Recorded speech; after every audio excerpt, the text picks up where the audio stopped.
രണ്ട് രാജാക്കന്മാർ അധ്യായം 8. അനന്തരം എലീശ താൻ മകനെ ജീവിപ്പിച്ചു കൊടുത്തിരുന്ന സ്ത്രീയോട്, നീ നിന്റെ ഭവനവും പുറപ്പെട്ട് എവിടെയെങ്കിലും പരദേശവാസം ചെയ്തുകൊള്ളുവിൻ. യഹോവ ഒരു ക്ഷാമം വരുത്തുവാൻ പോകുന്നു, അത് 7 സംവത്സരം ദേശത്തുണ്ടായിരിക്കുമെന്ന് പറഞ്ഞു. ആ സ്ത്രീ എഴുന്നേറ്റ് ദൈവപുരുഷൻ പറഞ്ഞതുപോലെ ചെയ്തു. അവളും ഭവനവും ഫെലിസ്ത്യ ദേശത്ത് പോയി 7 സംവത്സരം പരദേശവാസം ചെയ്തു. 7 സംവത്സരം കഴിഞ്ഞിട്ട് അവൾ ഫെലിസ്ത്യ ദേശത്ത് നിന്ന് മടങ്ങി വന്നു. പിന്നെ അവൾ തന്റെ വീടും നിലവും സംബന്ധിച്ച് രാജാവിനോട് സങ്കടം ബോധിപ്പിക്കാൻ ചെന്നു. അന്നേരം രാജാവ് ദൈവപുരുഷന്റെ ബാല്യക്കാരനായ ഗേഹസിയോട് സംസാരിക്കുക, എലീശ ചെയ്ത വൻകാര്യങ്ങളൊക്കെ നീ എന്നോട് വിവരിച്ചു പറയുക എന്ന് കൽപ്പിച്ചു. മരിച്ചുപോയവനെ ജീവിപ്പിച്ച വിവരം അവൻ രാജാവിനെ കേൾപ്പിക്കുമ്പോൾ തന്നെ അവൻ മകനെ ജീവിപ്പിച്ചു കൊടുത്തിരുന്ന സ്ത്രീ വന്ന് തന്റെ വീടും നിലവും സംബന്ധിച്ച് രാജാവിനോട് സങ്കടം ബോധിപ്പിച്ചു. അപ്പോൾ ഗേഹസി, യജമാനായ രാജാവേ, ഇവൾ തന്നെയാ സ്ത്രീ, എലീശ ജീവിപ്പിച്ചു കൊടുത്ത മകൻ ഇവൻ തന്നെയേ എന്ന് പറഞ്ഞു. രാജാവ് സ്ത്രീയോട് ചോദിച്ചപ്പോൾ അവളും അത് വിവരിച്ചു പറഞ്ഞു. രാജാവ് ഒരു ഉദ്യോഗസ്ഥനെ നിയമിച്ചു. അവൾക്കുണ്ടായിരുന്നതൊക്കെയും അവൾ ദേശം വിട്ടുപോയ നാൾ മുതൽ ഇതുവരെയുള്ള ദിനത്തിന്റെ ആദായവും അവൾക്ക് കൊടുപ്പിക്കണമെന്ന് കൽപ്പിച്ചു. അനന്തരം എലീശ ദമ്മേശേക്കിൽ ചെന്നു. അന്ന് അരാം രാജാവായ ബെൻഹദദ് ദീനം പിടിച്ച് കിടക്കുകയായിരുന്നു. ദൈവപുരുഷൻ വന്നിട്ടുണ്ട് എന്ന് അവൻ അറിവ് കിട്ടി. രാജാവ് ഹസായേലിനോട് ഒരു സമ്മാനം എടുത്തുകൊണ്ട് ദൈവപുരുഷനെ ചെന്ന് കണ്ട്, ഈ ദീനം മാറി എനിക്ക് സൗഖ്യം വരുമോ എന്ന് അവൻ മുഖാന്തരം യഹോവയോട് ചോദിക്കാമെന്ന് പറഞ്ഞു.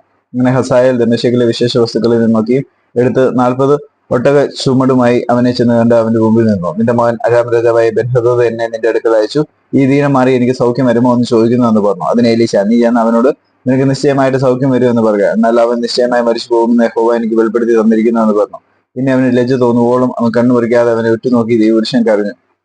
ജവാൻ കരയുന്നത് എന്ത് എന്ന് ഹസായേൽ ചോദിച്ചത്. അവൻ, നീ ഇസ്രായേൽ മക്കളോട് ചെയ്യുവാനിരിക്കുന്ന ദോഷം ഞാൻ അറിയുന്നത് കൊണ്ട് തന്നെ നീ അവരുടെ ദുർഗങ്ങളെ തീയിട്ട് ചൊല്ലുകയും അവരുടെ യവനക്കാരെ വാൾക്കൊണ്ട് കൊല്ലുകയും അവരുടെ കുഞ്ഞുങ്ങളെ അടിച്ചു തകർക്കുകയും അവരുടെ ഗർഭിണികളെ പുലർത്തുകയും ചെയ്യുമെന്ന് പറഞ്ഞു. ഈ മഹാകാര്യം ചെയ്യുവാൻ നായായിരിക്കുന്ന അടിയൻ എന്തുമാത്രമുള്ളൂ എന്ന് ഹസായേൽ പറഞ്ഞതിന് എലീശ, നീ അരാമിൽ രാജാവാകുമെന്ന് യഹോവ എനിക്ക് വെളിപ്പെടുത്തി തന്നിരിക്കുന്നു എന്ന് പറഞ്ഞു. അവൻ എലീശയെ വിട്ട് പുറപ്പെട്ടു. തന്റെ യജമാന്റെ അടുക്കൽ വന്നപ്പോൾ എലീശ നിന്നോട് എന്ത് പറഞ്ഞു എന്ന് അവൻ ചോദിച്ചു. നിനക്ക് നിശ്ചയമായി സൗഖ്യം വരുമെന്ന് അവൻ എന്നോട് പറഞ്ഞു എന്ന് അവൻ ഉത്തരം പറഞ്ഞു. പിറ്റേന്നാൾ അവൻ ഒരു കമ്പിളി എടുത്ത് വെള്ളത്തിൽ മുക്കി അവന്റെ മുഖത്തിട്ടു. അതിനാൽ അവൻ മരിച്ചുപോയി. ഹസായേൽ അവന് പകരം രാജാവായി തീർന്നു.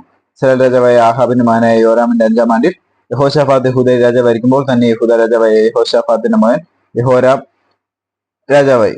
അവൻ വാഴ്ച തുടങ്ങിയപ്പോൾ അവന് 32 വയസ്സായിരുന്നു. അവൻ 8 സംവത്സരം യെരൂശലേമിൽ വാണു. ആഹാബിന്റെ മകൾ അവന് ഭാര്യയായിരുന്നതുകൊണ്ട് അവൻ ആഹാബിന്റെ ഗൃഹം ചെയ്തതുപോലെ ഇസ്രായേൽ രാജാക്കന്മാർ വഴി നടന്ന യഹോവയ്ക്ക് അനിഷ്ടമാവുകയും ചെയ്തു. എങ്കിലും യഹോവ തന്റെ ദാസനായ ദാവീദിനോട് അവനും അവന്റെ മക്കൾക്കും എന്നേക്കും ഒരു ദ്വീപ് നൽകുമെന്ന് വാഗ്ദാനം ചെയ്തിരുന്നതുകൊണ്ട് അവന്റെ നിമിത്തം യഹൂദയെ നശിപ്പിക്കാൻ അവൻ തനിക്ക് മനസ്സായില്ല. അവന്റെ കാലത്ത് ഏദോമ്യർ യഹൂദയുടെ മേലധികാരത്തോട് മത്സരിച്ച് തങ്ങൾക്കൊരു രാജാവിനെ വാഴിച്ചു. അപ്പോൾ യഹോരാം സകല രഥങ്ങളുമായി സായിരിലേക്ക് ചെന്നു. എന്നാൽ രാത്രിയിൽ അവൻ എഴുന്നേറ്റ് തന്നെ വളർന്നിരുന്ന ഏദോമ്യരെയും രഥനായകന്മാരെയും തോൽപ്പിച്ചു. ജനം തങ്ങളുടെ കൂടാരങ്ങളിലേക്ക് ഓടിപ്പോയി. അങ്ങനെ ഏദോമ്യർ യഹൂദയുടെ മേലധികാരത്തോട് ഇന്നുവരെ മത്സരിച്ച് നിൽക്കുന്നു. ആ കാലത്ത് തന്നെ ലിബ്നയും മത്സരിച്ചു. യഹോരാമിന്റെ മറ്റുള്ള വൃത്താന്തങ്ങളും അവൻ ചെയ്തൊക്കെയും യഹൂദ രാജാക്കന്മാരുടെ വൃത്താന്ത പുസ്തകത്തിൽ എഴുതിയിരിക്കുന്നുവല്ലോ. യഹോരാം തന്റെ പിതാക്കന്മാരെ പോലെ നിദ്ര പ്രാപിച്ചു. അവന്റെ പിതാക്കന്മാരോടുകൂടെ ദാവീദിന്റെ നഗരത്തിൽ അവനെ അടക്കം ചെയ്തു. അവന്റെ മകനായ അഹസ്യാവ് അവന് പകരം രാജാവായി.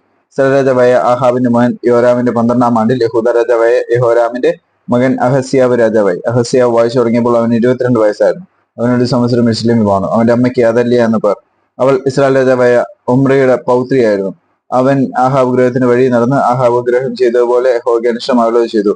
അവൻ ആഹാബിന്റെ ഗൃഹത്തോട് സമ്മതമുള്ളവനായിരുന്നുവല്ലോ. അവൻ ആഹാബിന്റെ മകനായ യോരാമിനോട് കൂടെ ഗിലെയാദിലെ രാമോത്തിലേക്ക് അരാം രാജാവായ ഹസായേലിനോട് യുദ്ധം ചെയ്യുവാൻ പോയി. എന്നാൽ അരാമർ യോരാമിനെ